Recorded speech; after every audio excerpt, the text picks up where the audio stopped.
Process na lang sa opisina. Eh, hindi rin naman siya pwedeng tikita ulit dahil natikitan na siya ng walang helmet eh. Nutshell eh.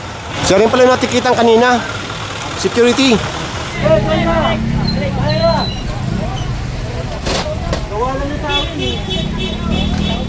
Mawalang galang na po, attorney. Yes. It's not within our jurisdiction to remove that. It is not. Opo. It is not. I'm not saying that it is.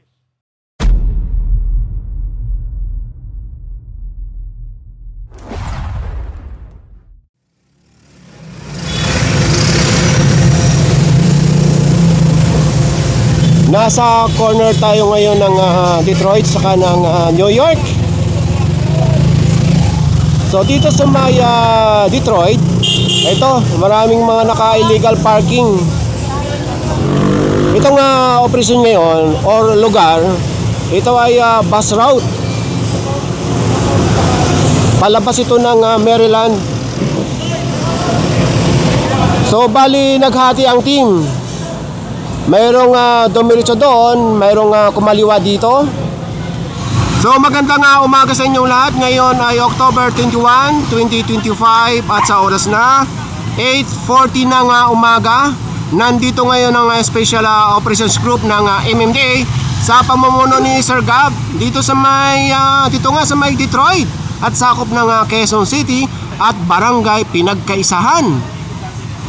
So bago tayo magpatuloy ng clearing operation ay nais ko munang i-shout out yung mga kaibigan natin dyan sa Metrobank Bagtikan, sakop ng Makati, na sina Sir JB Goma at syempre si Sir Edwin Quintos. Shout out sa inyo. At syempre hindi rin natin makakalimutan ng kaibigan natin dyan sa may S-West Bank at Metropolitan branch dyan sa Makati na si Sir Sunny Isuga. So belated happy birthday sa iyo, sir. Mayroon pa palang taxi dito sa pinakakanto. Ito na yung isa sa mga terminal dito sa Barangay Pinagkaisahan.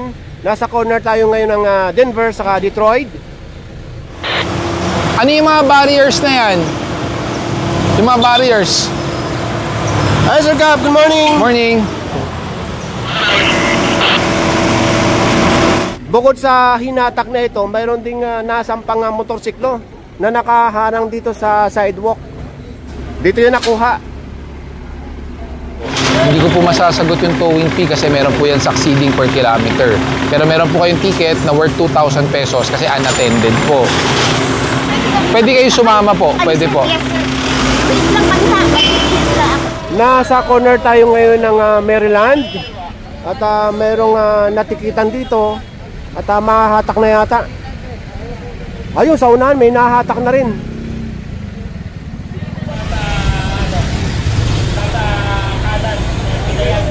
After natin ng New York saka ng Maryland, nandito na tayo ngayon sa may corner ng Felix Manalo saka ng New York. Natikitan dahil nasa corner mismo. Magmula dito sa tinitikitan dahil corner, pagpaning ng camera dito pa sa may Felix Manalo, merong alternate ang pagpapark ng one side parking. So ngayon ay Tuesday. Sa kanan dapat ang pagpapark. Sa kaliwa, bawal. So lahat ng sa kaliwa, matitikitan at posibleng mahatak. Pagka Miyerkules, dyan naman dapat sa kabila, dito naman ang bawal sa kanan.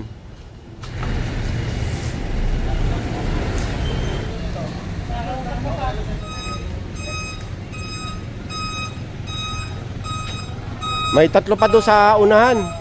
Kasama yung sa may security. Pasensya na po. Wala po ba kayong tamang helmet? Meron po. Meron pala. Yun nasuotin mo ha, sa susunod. Enopia. Mahatak na pala yung sa may corner. Hindi ito Yun. Saka ito. Ito si Kuya, nasita dahil naka-nutshell. Driver, kaya may talagang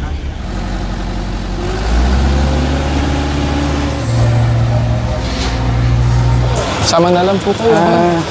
Hindi ba illegal parking na lang? Bayaran na lang. Bawal po yun eh. Kasi may reference number na po yan. Wala kami. Iniwanan ko siya na bawal dito. Oo. Huli nga rin ako doon. Sama na kayo sir, para malabas mo kaagad. Assist na lang sa opisina. Eh, hindi rin naman siya pwedeng tikita ulit dahil natikitan na siya ng walang helmet eh. Na actually. Siya rin pala natikitan kanina. Security. Sa maatak na yan. Wala bang driver to? Oo nga, wala ba siyang driver? Sir Gabriel. Opo. Yes po. 4 na beses na ako nagsulat sa barangay. Tanggalin yan. Alin po? Yan. Ay, Kristal. nako. Hindi ka muna. Yan poste. Hindi ako makagawa ng garahe. Mhm. Okay? 4 na beses na hindi umaksyon ng barangay. Bibigyan kita ko ng kopya. Mawalang galang na po, attorney. Yes. It's not within our jurisdiction to remove that. It is not. Opo. It is not. I'm not saying that it is. Okay. What I'm saying is, hindi tinatanggal yan dahil hindi ako dahilan, hindi ako makagawa ng garahe. Okay. Because of that, hindi ako makagawa ng garahe, tinanggal ang kahon ng PLDT or Bayantel or whatever. Pero hindi tinatanggal yan. I've been writing barangay to remove it so that I can make This one. yes, that one, a garage and the post that is in front of my property. If they will not do it, please listen to me. Yeah, I'm looking at the structure that you are pertaining to. That one. If they will not do it, I will do it myself. But ihahabla ko ang barangay at yung naglagay dyan. Well, sir, that's within your That is ano. my jurisdiction. That's within your That right is to do that. My right. Opo. Okay, I'm a lawyer. I should know it. Yes. Okay, I know it. Yes. I've written the barangay 4 times and requested them to remove that. That is in front of my property, impairing my property. But, sir, as a That is not in suggestion, your jurisdiction, correct. But because of the inaction of the barangay, I cannot remove my car. okay, sir, it's within your right if you want to file a case against Yes, them. and I will. But my suggestion is, with this kind of structure, I don't think the barangay will be capable enough to remove it. I would suggest to bring it up to the city. Yes, and I will bring it up to the city. And okay, because the barangay has not told me who owns that, I cannot do anything about it. Number 1. Number 2, the box, the big box, they removed it. Whoever removed it, they promised to remove that. They have not done so. So Okay. it is not my fault. Well, that one I have to agree. Okay. Yes, okay. If it is not my fault, I cannot be blamed. Number 1. Number 2, okay, it is within my right to do something about it, to file the proper case. That is correct. Correct. Okay. So, because that is not my fault, I should not be faulted for putting the car there. But sir, it's a two different aspect. This one is illegal parking. If you're pertaining to that you cannot build a new garage Yes. within your property, that is correct. Not within. Impairing my property. Correct. How long have you been bringing this up with the barangay? Since when? Times na Since when po? January. Since January. Ano po bang sabi ng barangay? Wala nga action eh. Ang tinanggal lang yung yung box, telephone box na nandyan. Ito yung cabinet ng PLDT. Pero wala na yung cabinet. Natanggal na. Dito yung ampunta. From cabinet hanggang dyan sa taas sa may mga kable.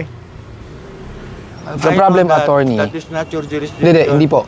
Yung nakalagay po dyan, no parking tow away zone. Linagay yan nung linagay yung box, telephone box. That is not part of the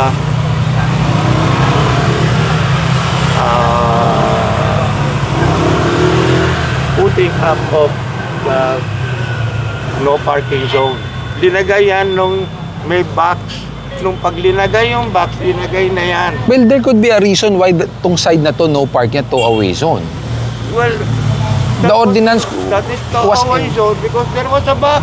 No sir, hindi lang po dyan. The entire left side of the street. But that was not towaway zone or no parking when the box was placed.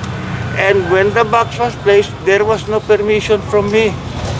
Sir, In the middle of the night. Sir, pasensya na po pero I don't think the barangay whoever placed it there because the barangay. it's within public property eh. That was, yes, kaya nga, linagay nga yun, pati yung box, without permission of the barangay, without permission of the city. Was it confirmed na hindi po pumayag ang barangay? Sinulatan ko na ilang beses na, pumunta pa ako sa barangay eh. Sige sir, we'll bring this up again. We'll try to Please, assist wait. you. Yeah, please wait. Opo. When nagsabi sila dito no parking, sabi ko tanggalin niyo yan, box na yan, tanggalin niyo yung anong yan. Opo. Ang ginawa lang sinulatan ay riritratuhan. Yun lang, until now, nandiyan pa yung pedestal. Well, I think naman po, no, that's part of the documentation if there is a complaint. Yes. But sir, let's go back muna sa illegal parking. And what can we do to remove this vehicle? Well, I have to make a garage. So that will take a very long time. That is why I've been writing them 4 times. Pero sir, are you aware po that doon sa other side pwede ang parking? On the right side? Nobody told me. I wrote the barangay. Pero kasi ayun na Walang po yung sinabi. sign eh. The entire left side of this street, no parking. Pero ang right side po, pinapayagan. Tignan mo ha. Yan, parking. Pinalagyan ng poste ng iglesia. How can I park? Sir, tinatanggal nga po namin yung mga harang nila. Ayun nga, tinatanggal ninyo. Pag alis ninyo, nandyan na naman. Number 1. Number 2, since time and memorial, nilalagyan ng poste. Sige sir, ganito na lang po, to fast track things to, will you be able to remove this car ngayon? Well, I have to go to court now. Wala po bang, anak po ba kayo? Wala mamaroon. Walang magpapaandar nito? After the court, I will put it there. But please, sinabihan ko na yung iglesia. Bakit nabili ba ninyo yung parking na area na yan? Pero sir, hindi po namin maiiwan po to. It will be unfair. Well, That will be selective. Kasi if we leave this car here, that will turn out selective apprehension. Kasi it will... It is not my fault. It is the fault of the iglesia putting post. It is the fault of the barangay not responding to my request 4 times. Bigay mo nga lahat ang sulat ko sa barangay. Sir, pero still the fact, no, naka-illegal park pa rin po kasi siya. If we leave your car there, that will be selective and that will be... After my court hearing, I will remove it. I will put it there. But please, tell the iglesia. Sir, hindi po ganun. We have to remove it right now. Is there a chance that we will be able to move it? I can. Can I susi? Sige po. Oh, I can. Yan na lang po yung consideration natin because you have different elements that you're saying it's a prejudice to your to building, to your property. But we have to implement the law and we cannot be selective. We need to remove this car since nandiyan po kayo. Oo, tatanggalin ko. Opo. Tatanggalin ko. Pero sasabihin ko sa inyo, linagayang no parking kasi may telephone box dyan, may pedestal dyan, kaya linagyan ng no parking. The placement of the no parking is without permission of the city. That I cannot answer kasi wala naman po sa papel na hindi pinayagan ng city. Oh, wala sa papel. Opo. Wala sa papel nga hindi Opo. paglagay nila dyan. I will remove it now. But Sige po. But tell the iglesia, huwag naman maglagay ng poste doon. Sige po. Actually, yung mga cones po nila, tinanggal na po namin, kinonfiscate po namin. Kinonfiscate po namin. Apo. Sir, as a consideration, since nandyan naman po kayo, you'll be able to remove the car, Yes, we will not tow it. I will Opo. remove it now. Opo, sige po. Akin na yung susi. Ayan na po, sir. Paalalayan na lang po si attorney. Ako nang bahala. Ito po. Kaya ko naman eh. Nagmamaneho naman ako eh. Kayo po nagdadrive pa rin, attorney? Nagdadrive pa rin ako. Sige po, attorney, para... Tatanggalin ko. Opo, para makamove forward po tayo. Oo. Yung pick-up na mamamaneho ko, yung para kayong maliit na auto.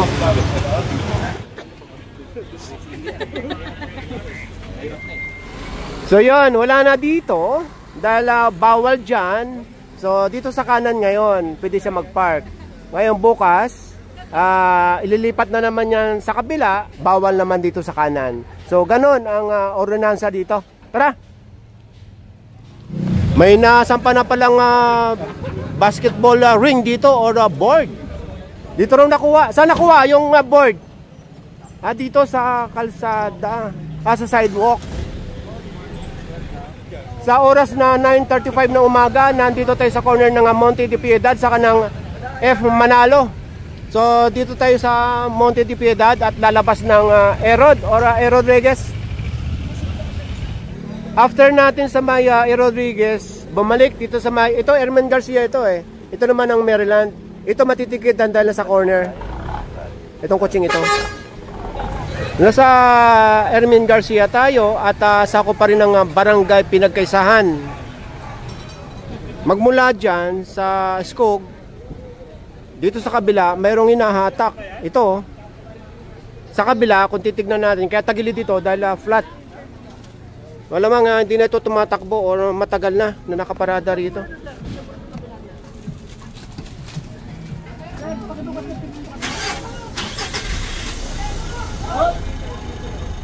Dito naman sa unahan, sa may kanto ng Herman Garcia, sa kanang Chicago, malamang hatak ito dahil na sa kanto yung sasakyan.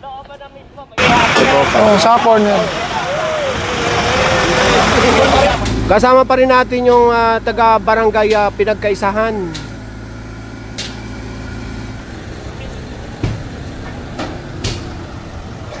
Yung mga motor na nagka-car wash either sa sidewalk or dito sa kalsada, which causes obstruction also. That's why yung mga car wash na yan, dapat bawal po talaga yan sa mga, example, ito, BC Road. Pero ganito, sa ginagawa nyo, bakulas lang, wala silang multa?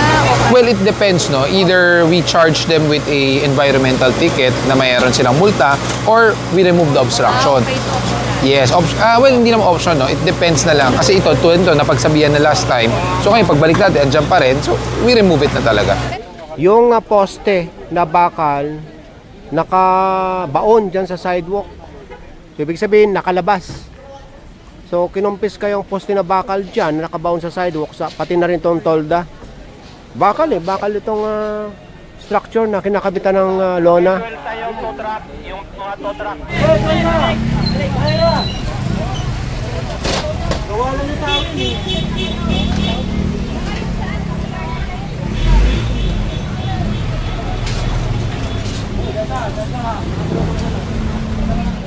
Dito nakabaon kanina ng poste. Ayan o. Machine ng car wash. Ngayon gumagana yan. Tapos pagka hapon or umaga, andito, nagkakarwas dito sa lugar na ito. So nakakaharang yan sa kalsada. Ganun na rin sa bangketa. At kung ano-ano pang makikita natin na mga nakatambak dito. Katulad ng mga plato. Ito yun o. Hinuhulugan ng 5 piso rito. Ngayon, pag hinulugan yan, lalabas na yung tubig. Ang problema nga po kasi, yung car wash nyo. Bawal po mag-car wash sa sidewalk, bawal din po sa kalsada. Kayo po kausap ko, ha? Nangangako po kayo na hindi na po babalik yan dyan. Pag bumalik po ako, pag nandyan, kukumpiskain ko po buo yan, ha? O, sige. Tara, Skog! Ano pala sa loob yung water? Tingnan lang natin. Yan pala yung mechanism yan. Sa oras na 10:40 na umaga, nandito pa rin kasama natin yung mga taga-barangay Pinagkaisahan. So hanggang dito lang tayo sa kanto ng Magsaysay saka EDSA. So hanggang dito lang yung mga taga-barangay Pinagkaisahan. Pero tayo, lilipat pa doon sa kabila. Doon, sa kabilang bus route.